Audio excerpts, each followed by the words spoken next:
All doing well. सो हम अपना course start कर रहे हैं, ठीक है। जो हमारा सबसे पहला पोर्शन है वो गायनी का पोर्शन होगा, ठीक है। उसके बाद फर्दर मैं आपके साथ सारा वो जो स्केजुअल है वो शेयर करूँगी कि फ़र्दर हम किस तरह जाएंगे। तो फर्स्ट हम गायनी वाला जो पोर्शन है, गायनी के रिलेटेड जो प्रॉब्लम्स आते हैं उसको पहले हम करेंगे, फिर उसके बाद इनफर्टिलिटी, फिर उसके बाद फर्दर स्टेप वाइज हम जाएंगे, ठीक है। एंटीनेटल केयर मॉड्यूल है और डिफरेंट इसमें हम both GTG guidelines and along with nice guideline जो इम्पॉर्टेंट हमारे लिए है, ठीक है। टॉग आर्टिकल्स हैं जो इस टॉपिक के रिलेटेड इम्पॉर्टेंट है, तो वही आप कर लें तो आपका कोर्स काफ़ी हद तक कवर हो जाएगा, ठीक है। तो गायनी में जब हम फर्स्ट करेंगे तो हमारे पास heavy menstrual bleeding NICE guidelines है, ठीक है। टॉग के कुछ 2 गाइडलाइंस हैं। फिर उसके बाद uterine artery embolisation, adenomyosis, chronic pelvic pain, PCOS, metabolic syndrome और PCOS, इसमें काफ़ी इससे MCQs आते हैं, ठीक है। बहुत इंपॉर्टेंट टॉपिक्स है ये गायनी के रिलेटेड, जो फाइब्रॉयड है, adenomyosis, PCOS, chronic pelvic pain, endometriosis important, menopause and HRT is very important regarding the course, regarding in further in exams, okay. Then उसके बाद हम थोड़ी बहुत कंजेंटल एबनॉर्मेलिटीज़ के बारे में थोड़ा हम आइडिया दे देंगे, ठीक है। तो ये हमारे पास ये पोर्शन है, इंशाल्लाह इसको हम कवर करेंगे। फिर उसके बाद फर्दर हम अपने जो कोर्स है, ठीक है, उसके मुताबिक मैं आपको गाइड करूँगी आगे, ठीक है। Thank you so much. We are all doing well.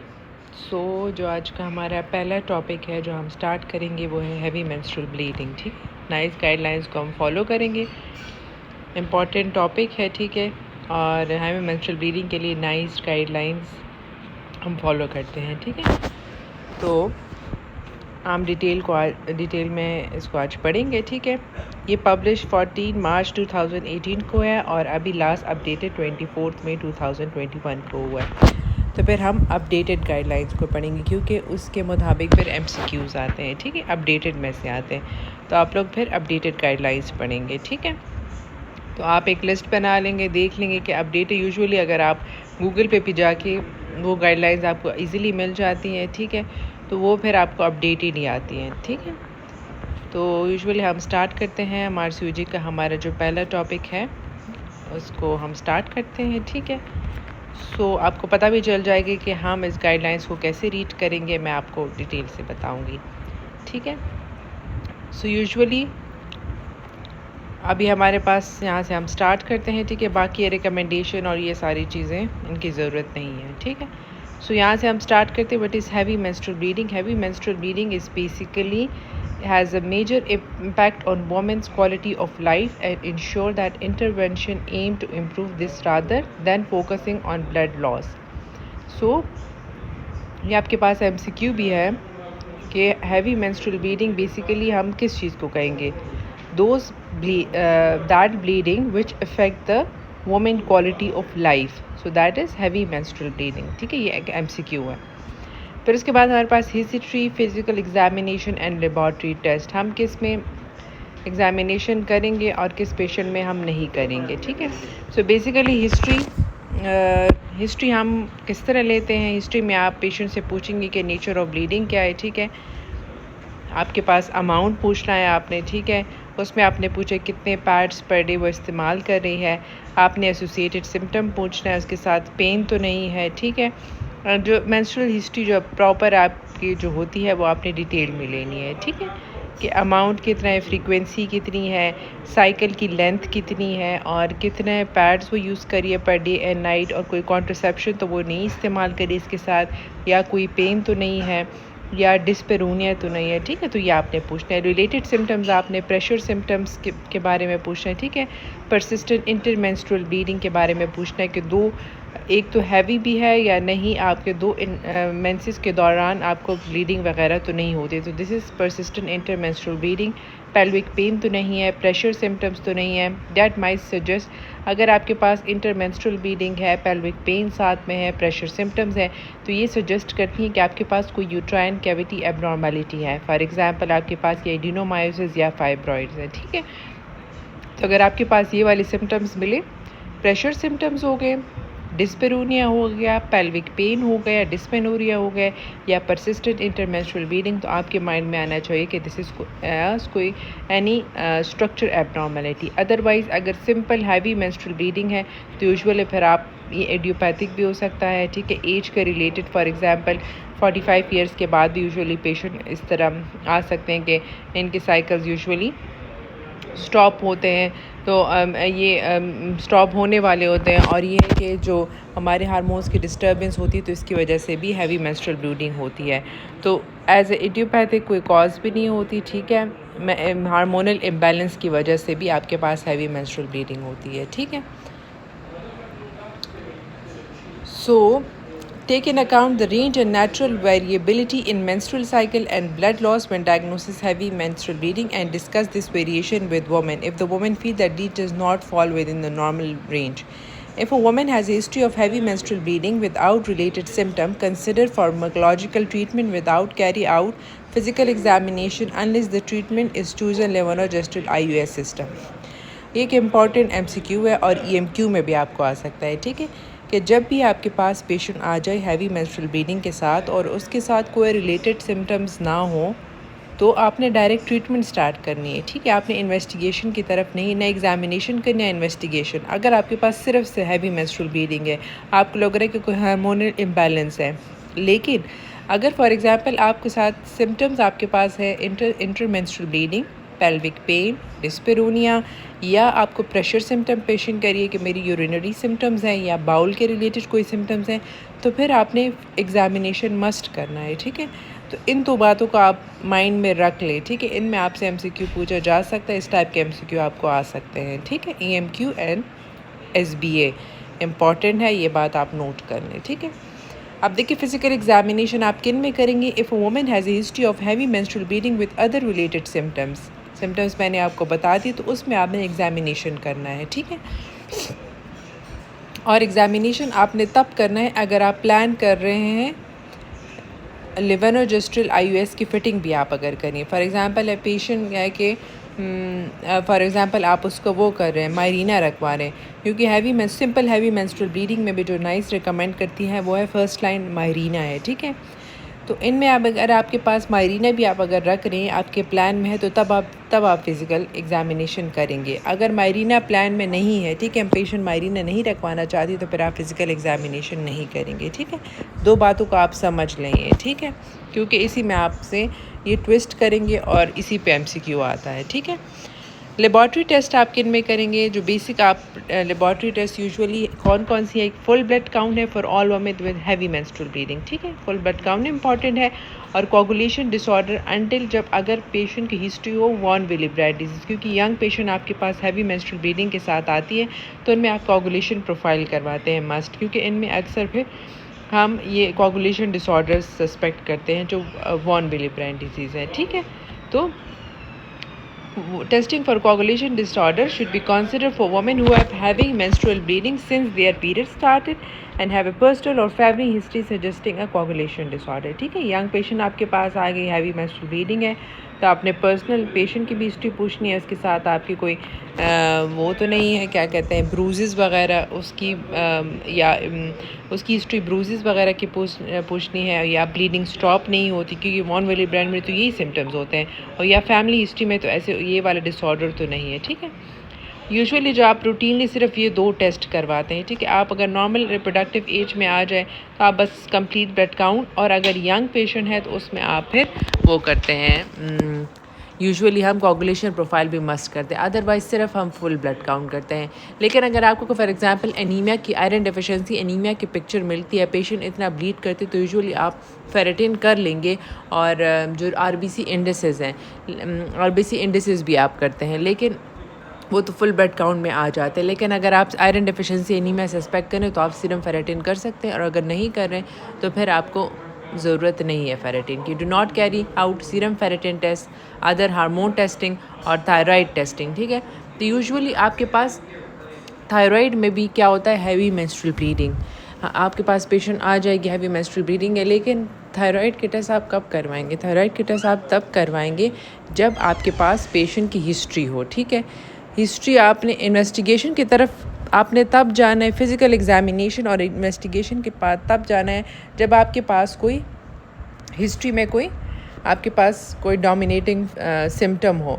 अगर फॉर एग्ज़ाम्पल थायराइड है, थायराइड के सिम्टम्स होंगे तो फिर आप तब TFTs एडवाइस करेंगे। अगर आपके पास पेशेंट के साथ एक हैवी मेंस्ट्रुअल ब्लीडिंग है और अदर प्रेशर सिम्टम डिस्पेरूनिया, डिस्मेनोरिया, तो फिर तब आप फिज़िकल एग्ज़ामिनेशन और फर्दर इन्वेस्टिगेट इस पेशेंट को करेंगे कि ये एसोसिएटेड सिम्टम्स की वजह क्या है, ठीक है। इंटरमेंस्ट्रुअल ब्लीडिंग किसकी वजह से है, या जो पेल्विक पेन है, डिस्पेरूनिया है, ये किस वजह से है, या आपके पास जो क्या कहते हैं, तो ये वाली जो प्रेशर सिम्टम है तो क्या हो सकता है, ठीक है। तो इनमें आपने फिर फिज़िकल एग्ज़ामिनेशन और इन्वेस्टिगेशन करना है, ठीक है। Before starting investigation for cause of heavy menstrual bleeding. So before starting investigation, consider starting pharmacological treatment for heavy menstrual bleeding without investigating the cause, ठीक है। नॉर्मल हैवी मेंस्ट्रुअल ब्लीडिंग आपने cause को investigate नहीं करना है, direct आपने treatment करनी है। If the woman has history suggestive of fibroid uterine cavity abnormality, अगर ये वाले फाइब्रॉइड और एडिनोमाइसिस के सिम्टम हो तो तब आप फिर इन्वेस्टिगेट कर सकते, अदरवाइज़ आपने ट्रीटमेंट स्टार्ट कर देनी है, ठीक है। और इन्वेस्टिगेशन में to account the women history and examination में deciding whether to offer hysteroscopy और ultrasound as a first line, ठीक है। अब आपके पास एक और सिनेरियो आ जाता है कि आप एक तो हैवी मेंस्ट्रुअल ब्लीडिंग में तो आप डायरेक्ट ट्रीटमेंट दे देंगे, तो फिर दूसरी बात फिर आपके पास जो आ जाती है कि आप फिर पेशेंट में आप फिर हिस्टेरोस्कोपी एडवाइस करेंगे या अल्ट्रासाउंड एडवाइस करेंगे, ठीक है। फॉर एग्जांपल फाइब्रॉइड है, एडिनोमायोसिस है, इंटरमेंस्ट्रुअल ब्लीडिंग है, तो आप फिर इनमें TVS करेंगे या हिस्टेरोस्कोपी, कौन सी चीज़ आप करेंगे, ठीक है।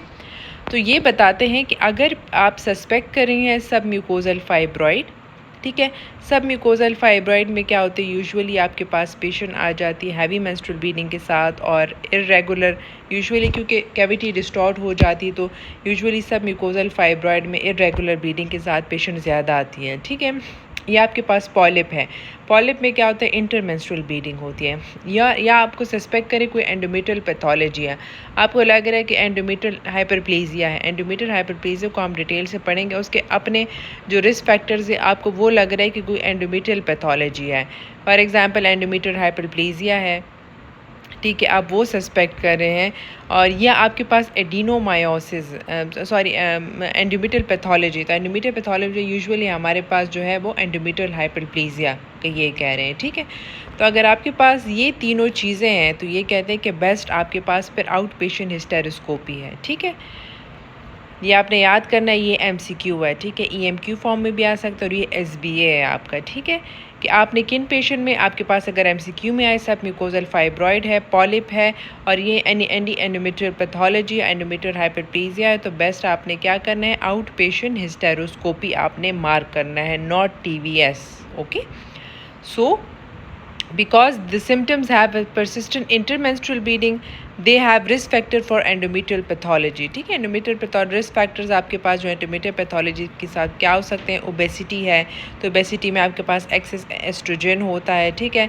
आपके पास other causes होते हैं, diabetes है, एक hypertension है, और आपके पास exogenous estrogen है जो endometrial को हाइपरप्लेजिया करता है, ठीक है। PCOs हैं, उसमें क्या हो जाता है कि इरेगुलर आपके पास इरेगुलर ओलिगोमेनोरिया होता है, साइकिल्स प्रॉपर नहीं आती तो एंडोमेट्रियम प्रॉपरली शेड नहीं होता तो उसका हाइपरप्लेजिया हो जाता है। तो ये आपने रिस्क फैक्टर्स आपके पास ही हैं, तो आपने इसमें आउट पेशेंट हिस्टेरोस्कोपी करनी है, ठीक है।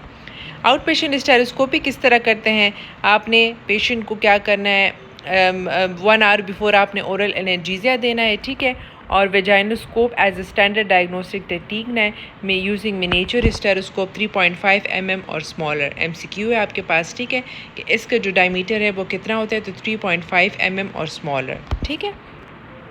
ये आपके पास SBA है। इसके बाद क्या करना, ensure that the hysteroscopic service are organise, explain to the women with heavy menstrual bleeding who are offered outpatient hysteroscopy what the procedure involve, ठीक है। आप हिस्टेरोस्कोपी के सारे आप पेशेंट के साथ डिस्कस कर लेंगे, ठीक है। और यूजुअली अच्छा, अगर for example patient out patient hysteroscopy नहीं करवाना चाहती। यूजुअली आप आउट पेशेंट में आप एनेस्थीसिया नहीं देते, आप नॉर्मल एनाल्जेसिया दे के पेशेंट का आप वो करते हैं। लेकिन अगर पेशेंट डिक्लाइन करे कि मैं ये पेन बर्दाश्त नहीं कर सकती, तो आप फिर जनरल एनेस्थीसिया और रीनल एनेस्थीसिया में भी आप पेशेंट को एडवाइस कर सकते हैं, ठीक है। और अगर पेशेंट डिक्लाइन करे कि हिस्टेरोस्कोपी मैंने नहीं करवानी, तो तब फिर आप पेल्विक अल्ट्रासाउंड करवा सकते हैं, ठीक है। इन कंडीशन में स्पेसिफिक मैंने आपको जो बताई सब म्यूकोजल फाइब्रॉइड है, आपको पॉलिप इन्वेस्टिगेशन है। पॉलिप में आपके पास जो हिस्ट्री होगी वो इंटरमेंस्ट्रुअल ब्लीडिंग की होगी, और जो सब म्यूकोजल फाइब्रॉइड है वो आपके पास इरेगुलर हैवी मेंस्ट्रुअल ब्लीडिंग, और यूजुअली सब म्यूकोजल फाइब्रॉइड में प्रेशर सिम्टम लेस लाइकली होते हैं, लेकिन हो सकते हैं, ठीक है। प्रेशर सिम्टम्स हो सकते हैं, या आपके पास एंडोमेट्रियल पैथोलॉजी हो। तो पेशेंट फर्स्ट आपने जो MCQ में चूज़ करना है वो आउट पेशेंट हिस्टेरोस्कोपी करनी है। लेकिन अगर उसमें आपके लिखा हुआ है कि पेशेंट डिक्लाइन कर रही है, तो तब आपने जाना है, नेक्स्ट स्टेप है वो है रीजनल या GA पे। लेकिन अगर फिर भी पेशेंट नहीं करवाए, तो तब आपने पेल्विक अल्ट्रासाउंड चूज़ करना है, ठीक है। तो इसी तरह आपने MCQ में स्टेप वाइज आपने चूज़ करना है, ठीक है। अच्छा, कंसिडर एंडोमेट्रियल बायोप्सी आप किन लोगों में करेंगे, ठीक है। तो बायोप्सी आप उन लोगों में करेंगे जिनमें आपको एंडोमेट्रियल पैथोलॉजी लग रही है, ठीक है। एंडोमेट्रियल पैथोलॉजी क्या हो सकती है? वुमेन विद परसिस्टेंट इंटरमेंस्ट्रुअल और परसिस्टेंट इरेगुलर। यहाँ पे परसिस्टेंट, एक तो आपके पास नॉर्मल आगे इंटरमेंस्ट्रुअल ब्लीडिंग है, लेकिन अगर वो परसिस्टेंट है, आपने ट्रीटमेंट दे के आपने सारे इन्वेस्टिगेट कर या फिर भी ठीक नहीं हो रहा, तो जो परसिस्टेंट इंटरमेंस्ट्रुअल ब्लीडिंग और परसिस्टेंट इरेगुलर ब्लीडिंग के साथ हो, ठीक है, और आपके पास इनफ्रीक्वेंट हैवी ब्लीडिंग हुआ और ओबीस और हुआ PCOS, वुमेन टेकिंग tamoxifen, और for women for whom treatment for heavy menstrual bleeding have been unsuccessful। तो ये 3 कंडीशन आपने याद रखने हैं, ठीक है। ये आपने बाय हार्ट याद रखना है कि उन पेशेंट में एंडोमेट्रियल पैथोलॉजी की एंडोमेट्रियल बायोप्सी की इंडिकेशन कब होगी, हिस्टेरोस्कोपी के साथ आप एंडोमेट्रियल बायोप्सी कब करेंगे, जब आपके पास वर्ड आ जाए persistent intermenstrual bleeding, persistent irregular bleeding, या इनफ्रीक्वेंट हैवी ब्लीडिंग है, वुमेन ओबीस है क्योंकि उसमें एक्सेस एस्ट्रोजन प्रोड्यूस होता है, PCOS में भी एंडोमेट्रियल हाइपरप्लेजिया के चांसेस होते हैं, वुमेन टैमोक्सिफेन ले रही है। टैमोक्सिफेन जो वो बेसिकली यूट्रस पे क्या करता है, एस्ट्रोजेनिक है, तो वो आपको हाइपरप्लेजिया करवाता है। और उन पेशेंट में आपने जो नॉर्मल हैवी मेंस्ट्रुअल ब्लीडिंग थी उसको आपने सारी मेडिकेशन दे दी, वो ठीक नहीं हुई, तो उसको फिर आपने फर्दर रूल आउट करना है कि क्या हो सकता है। तो जो पेशेंट ट्रीटमेंट फेलियर हो जाए तो उनमें आपने एंडोमेट्रियल बायोप्सी करनी है, ठीक है। So do not offer blind endometrial biopsy to women with heavy menstrual bleeding. तो ब्लाइंड एंडोमेट्रियल बायोप्सी हमारे पास पाइपेल बायोप्सी, ये कह रहे हैं कि आपने endometrial sampling in the context of diagnostic hysteroscopy, तो आपने ब्लाइंड नहीं लेना, ठीक है। यूजुअली हम जो पाइपेल लेते हैं, ठीक है, तो आपने हिस्टेरोस्कोपिक गाइडेड एंडोमेट्रियल बाय, क्योंकि अंडर विजन आप लेंगे इसको, ठीक है। जो ब्लाइंड आपके पास है वो पाइपेल है, तो हम पाइपेल यूजुअली नहीं लेते।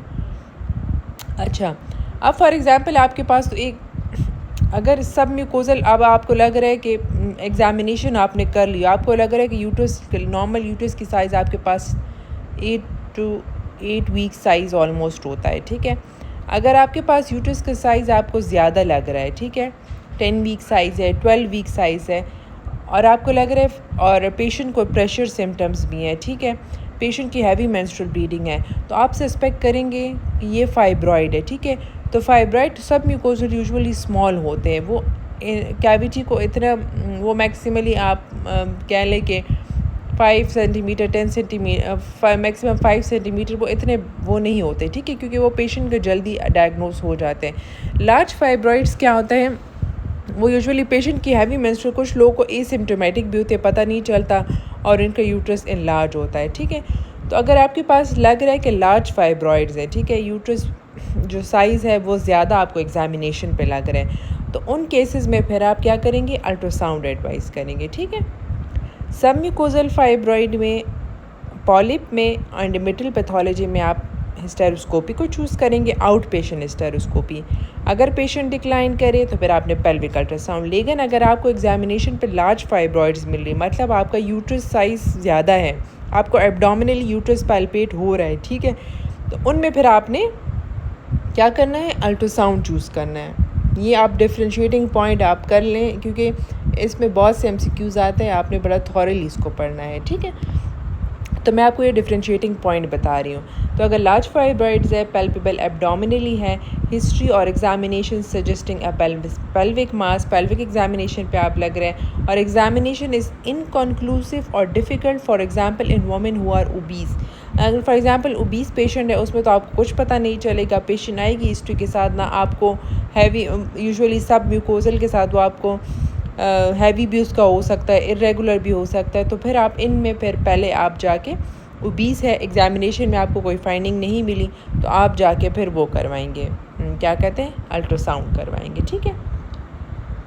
और अदर कंडीशन क्या है अल्ट्रासाउंड किन में है, सस्पेक्टेड एडिनोमायोसिस। तो एडिनोमायोसिस में फिर आप क्या करेंगे, offer transvaginal ultrasound in preference to TVS और MRI, ठीक है।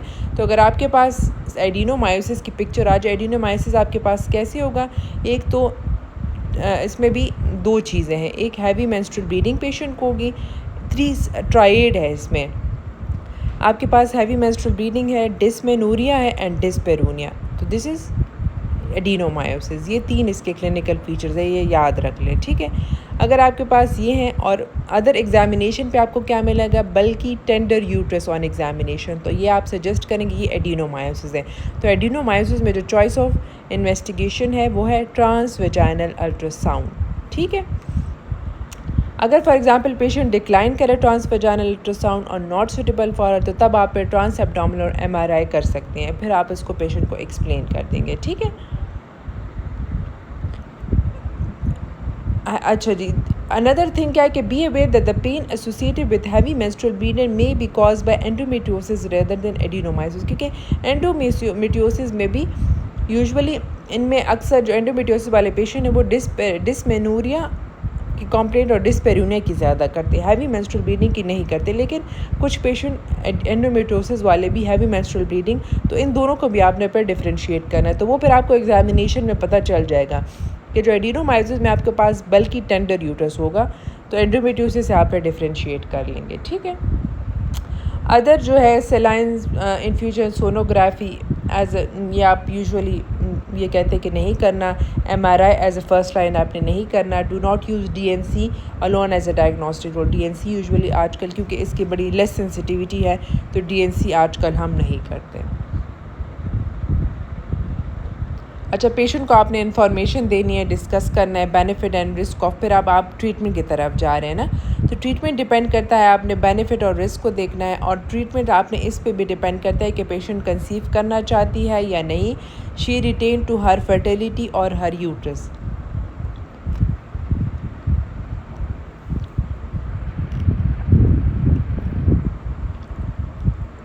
तो इम्पॉर्टेंट आपने ये देखना है कि आप ट्रीटमेंट की तरफ आएंगे तो इन चीज़ों को आपने देखना है, ठीक है। बेनिफिट रिस्क एक्सप्लेन करने, और ये पेशेंट से पूछना है कि फर्टिलिटी चाहती है या नहीं चाहती, ठीक है।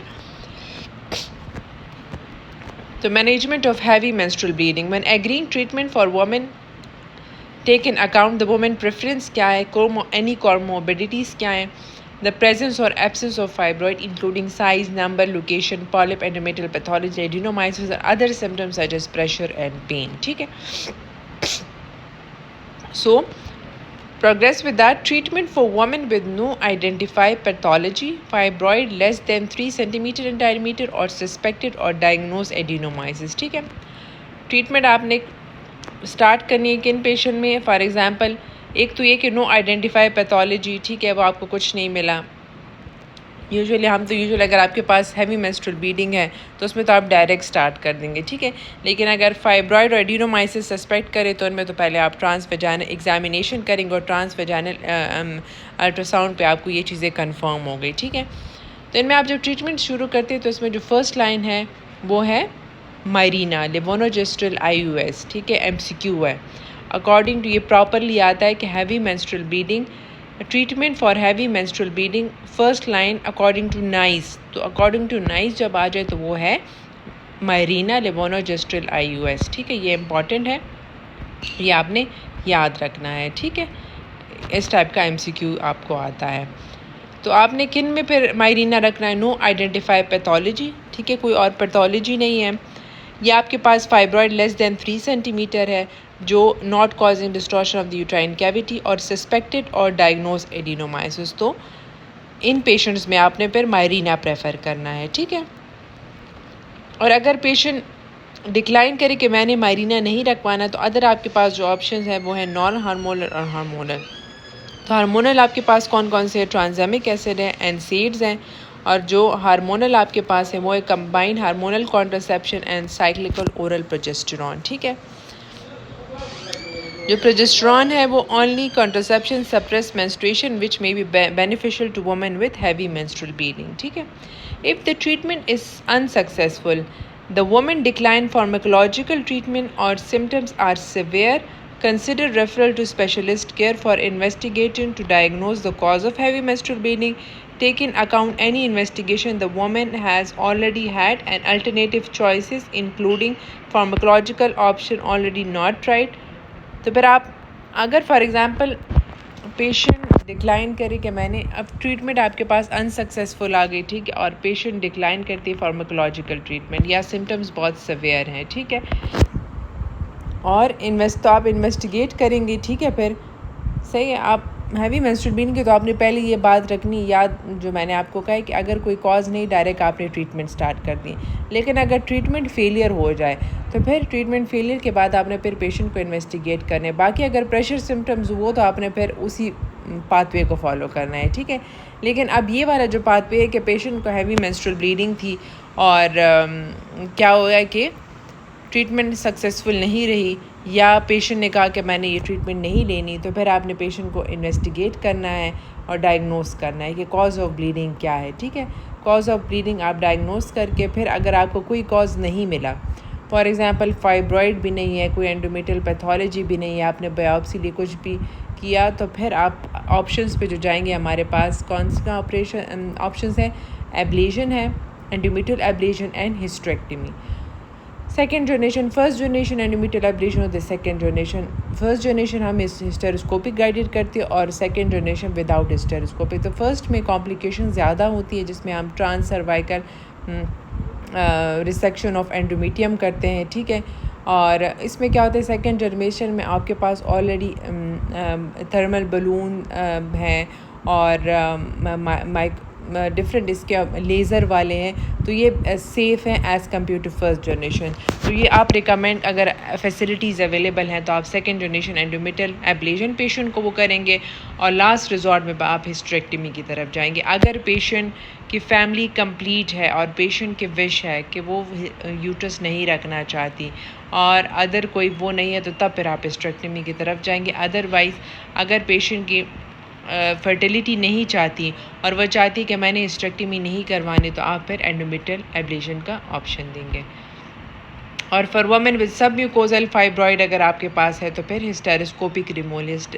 सब म्यूकोजल यूजुअली हम हिस्टेरोस्कोपिक गाइडेड मायोमेक्टमी करते हैं। ठीक है, ओपनली इसमें क्या होता है कि क्योंकि ये कैविटी तक कैविटी के अंदर इन्वेड होते हैं और ओपन जब आप करेंगे वो बहुत डिफ़िकल्ट अप्रोच होता है। अगर आप एब्डोमिनली जाते हैं तो बेस्ट जो फाइब्रॉइड के लिए, सब म्यूकोजल फाइब्रॉइड के लिए वो है हिस्टेरोस्कोपिक रिमूवल। ठीक है, और इनमें अदर जो आपके पास फिर अगर एडिनोमाइसिस पे भी हम डिटेल में बात करेंगे, तो यूजुअली एडिनोमाइसिस में आपका जो वो है उसमें यूजुअली हम एब्लेशन नहीं करते, उसमें हम अवॉइड करते हैं। लेकिन अगर थोड़ी बहुत है उसमें भी डिग्रीज़ हैं, तो अगर सुपरफिशियली इन्वॉल्व किया, बहुत ज़्यादा डीप मायोमीटर तक एडिनोमाइसिस का वो नहीं गया, तो एब्लेशन आप कर सकते हैं। लेकिन यूजुअली जो एडिनोमाइसिस के डेफिनेटिव ट्रीटमेंट है वो है हिस्टेरेक्टमी, और जो हिस्टोलॉजिकल डायग्नोसिस आप हिस्टेरेक्टमी के बाद ही कर सकते हैं, क्योंकि इनमें आपको एडिनोमाइसिस का आप बस ये एक क्लिनिकल डायग्नोसिस है।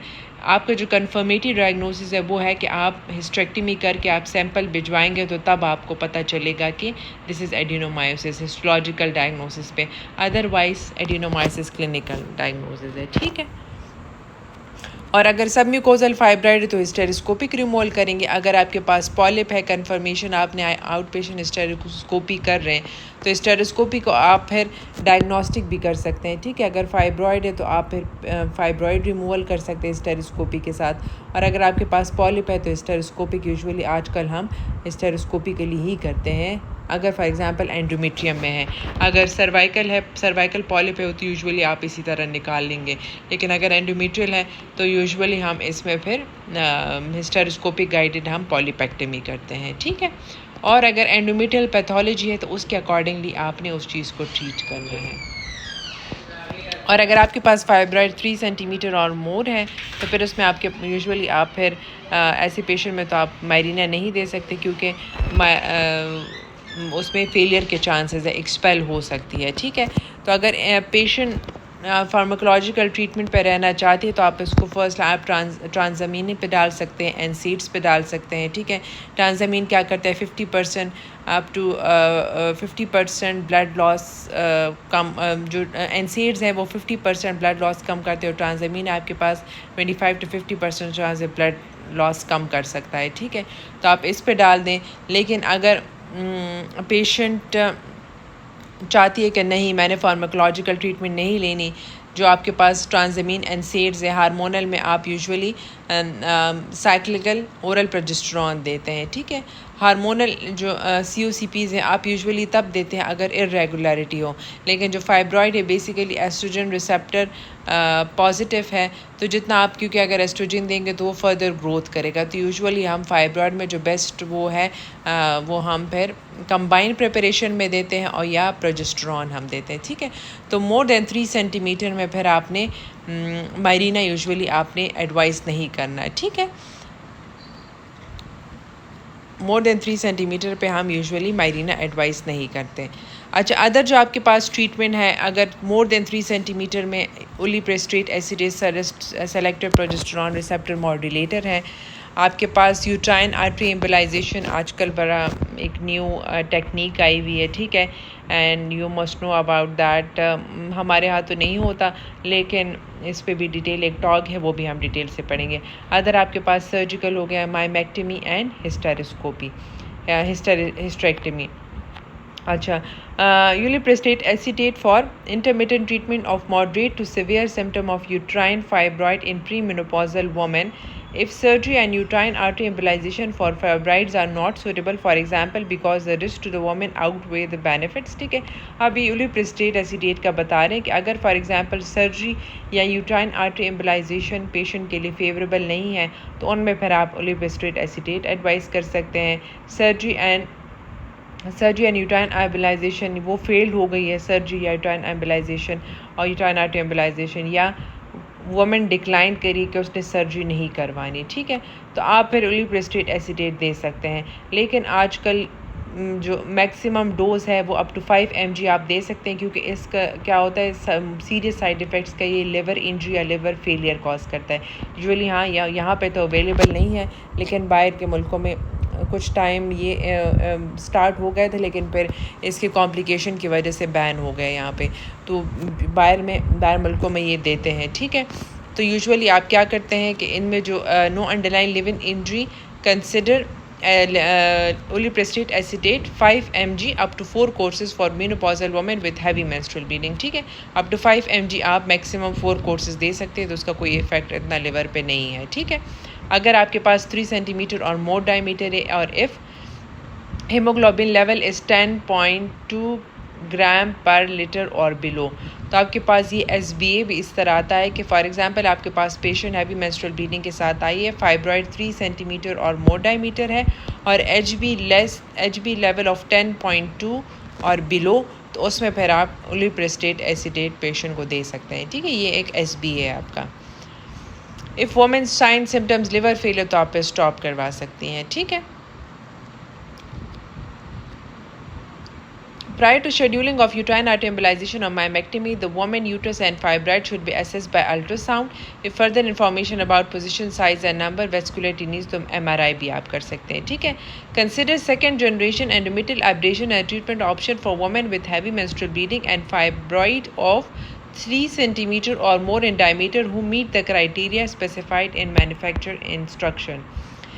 ठीक है, अगर आपके पास कंसिडर आप कर सकते हैं, ठीक है, वर्ड्स को आप बड़ा उसके साथ कि आप इंडिकेटेड नहीं है लेकिन आप कंसिडर कर सकते हैं, ठीक है। एंडोमेट्रियल एब्लेशन, कंसिडर और ऑफ़र में बड़ा फ़र्क है, ठीक है। कंसिडर आप यूजुअली हम 3 सेंटीमीटर और मोर पे हम नहीं करते, लेकिन आप कंसिडर कर सकते हैं अगर आपके पास कोई और ऑप्शंस ना हो और पेशेंट हिस्टेक्टमी भी नहीं चाहती और पेशेंट अदर वो नहीं चाहती तो फिर आप कर सकते हैं। इफ़ ट्रीटमेंट इज़ अनसक्सेसफुल तो आप अल्टरनेटिव ऑप्शन आप पेशेंट के साथ डिस्कस करते हैं। जो pre treatment with GnRH analogue, usually हम जो GnRH रिलीजिंग हार्मोन एनालॉग हम यूजुअली पेशेंट को एडवाइस नहीं करते, क्योंकि इस मैक्सिमम ये 6 मंथ तक हम दे सकते हैं, लेकिन इसका जो बेसिकली रोल है फाइब्रॉइड श्रिंक करता है, बट इसके अपने मेनोपॉजल साइड इफ़ेक्ट्स ज़्यादा हैं, ठीक है। तो इस पर और ये कि बोन पे भी ये बड़ा इफ़ेक्ट करते हैं, बोन को भी इफ़ेक्ट करते हैं। तो यूजुअली हम अगर GnRH एनालॉग आपने देना है तो आपने किन कंडीशन में देना है कि अगर आप फॉर एग्ज़ाम्पल आपके पास फाइब्रॉइड लार्ज है, ठीक है, आपके पास यूट्रस इन लार्ज साइज़ है, फाइब्रॉइड लार्ज साइज़ है और आपको लग रहा है कि ड्यूरिंग सर्जरी डिफ़िकल्टी हो सकती है, तो आप उसको थोड़ा श्रिंक कर सकते हैं और आप उसमें GnRH एनालॉग दे सकते हैं। लेकिन as usually as a medical treatment आप नहीं दे सकते, क्योंकि ये ओनली 35% फाइब्रॉइड को श्रिंक करता है और दोबारा ये वापस विद इन 6 मंथ वापस अपने साइज़ पे आ जाता है। तो GnRH एनालॉग का जो रोल है वो ओनली ये है कि आप अगर आपके पास लग रहा है कि आपके पास लार्ज फाइब्रॉइड्स हैं और आपके पास सर्जरी डिफ़िकल्ट होगी और ब्लीडिंग के चांसेस इसमें ज़्यादा होंगे तो आप GnRH एनालॉग उन कंडीशन में देंगे, अदरवाइज़ इंडिकेटेड नहीं है, ठीक है। रूट आपके पास कौन कौन सी, लेप्रोस्कोपी, लेप्रोटमी और वेजाइनल। तो आपने पे डिपेंड करना है वो भी केसेस, अगर आपके पास लार्ज यूट्रस है और आपके पास लार्ज फाइब्रॉइड्स, तो यूजुअली आप तो वेजाइनल नहीं कर सकते और ना लेप्रोस्कोपिकली कर सकते हैं, तो उसमें फिर आप ऑब्वियसली एब्डोमिनली जाएंगे। तो केस टू केस भी वेरी करता है कि आपने क्या ऑप्शन चूज़ करना है। और रिमूवल ऑफ ओवरीज आपने benefit associated with risk and benefits. Ovaries आपने तब रिमूव करने अगर आपको कोई अंडरलाइन पैथोलॉजी लग रही है। फॉर एग्जांपल अगर आपको लग रहा है कि एंडोमेट्रियल हाइपरप्लेजिया है, ठीक है, आपके पास डायग्नोसिस में ये आए, तो एंडोमेट्रियल हाइपरप्लेजिया का क्या होता है कि ये लिम्फेटिक स्प्रेड है।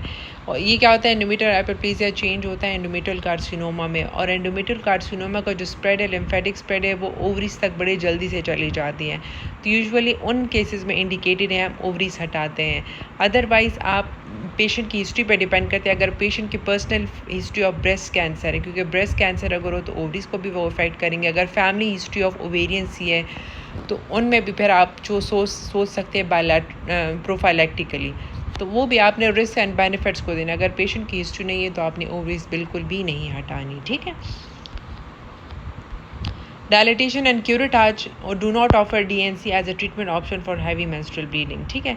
If dilatation is treating for non hysteroscopic endometrial ablation confirm there is no evidence of, तो यूजुअली हम जो डायलिटेशन है वो अवॉइड ही करते हैं, ठीक है। सो ये हमारे पास हैवी मेंस्ट्रुअल ब्लीडिंग की जो इम्पॉर्टेंट चीज़ें थे वो मैंने आपको बता दी हैं, ठीक है। और ये हमारे पास गाइडलाइन थी, इनमें बड़ा गौर से आपने इन चीज़ों को, ऑफ़र क्या होते हैं, कंसिडर करना क्या होता है। ऑफ़र आप पेशेंट को ऑफ़र करें, कंसिडर आप कंसिडर कर सकते हैं, ठीक है। मतलब आप रिस्क को देखेंगे, बेनिफिट एंड रिस्क को देखेंगे, तब आप कंसिडर आप कर सकते हैं, अदरवाइज़ इंडिकेटेड नहीं है ये चीज़, ठीक है। ऑफ़र मतलब आप पेशेंट को ऑफ़र करेंगे, ठीक है, ये इसमें इंडिकेटेड है। तो वर्ड्स को आपने बड़ा उसके सोच समझ के आपने इस चीज़ को पिक करना है, ठीक है। ये ज़रा डिफ़िकल्ट है, इसमें ट्रिक्स हैं और मैंने आपको कोशिश की है कि आपको इन चीज़ों का आपको समझा सकूं। जब आप MCQs करेंगे तो उसमें आपके लिए बहुत इजी होगा। ये आपने पॉइंट्स याद रखने हैं, ठीक है। एक दफ़ा आप ख़ुद भी बड़ा डिटेल से 1-2 दफ़ा ये गाइडलाइंस पढ़ लें, इंशाल्लाह आपको बड़े अच्छे से समझ आएगी। और आपकी कोई क्वेरीज़ हैं तो आप पूछ सकते हैं, ठीक है। Thank you so much. अल्लाह हाफ़िज़।